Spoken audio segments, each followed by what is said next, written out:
Karibuni katika simulizi mpya ya siri ya bilionea na mdada wa kazi.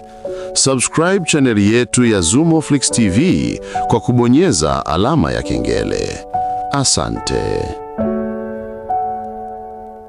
Wakati mwingine, siri kubwa za maisha hazifichwi mbali, zinakaa jikoni.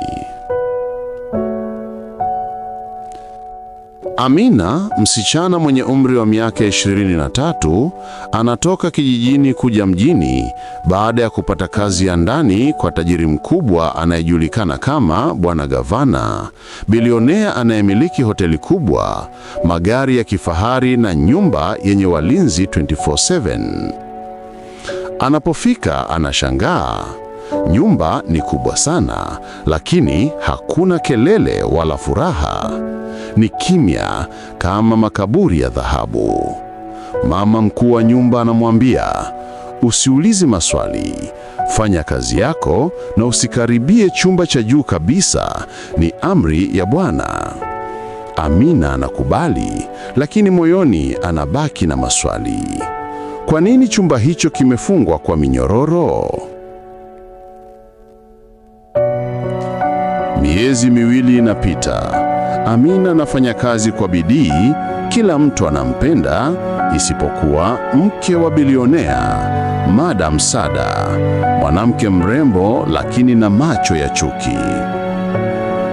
Siku moja, wakati wa kusafisha sakafu, Amina anasikia sauti kutoka juu, chumba ambacho alikatazwa kukaribia.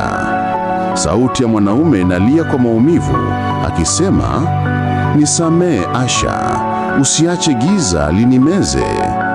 Amina anagawaya, anapanda ngazi taratibu hadi anafika mlangoni.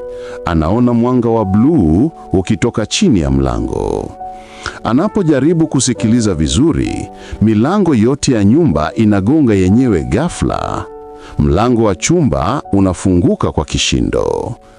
Ndani anaona picha nyingi za mwanamke mmoja. Uso wake umechorwa kila kona na kila picha inaonekana kama Amina mwenyewe. Saa chache baadaye, Bwana Gavana anarudi nyumbani. Anamkuta Amina akiwa ameduaa, machozi yakimtoka.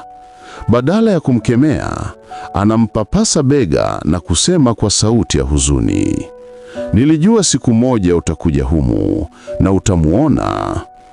Anamwonyesha picha moja ya mwanamke aliyekufa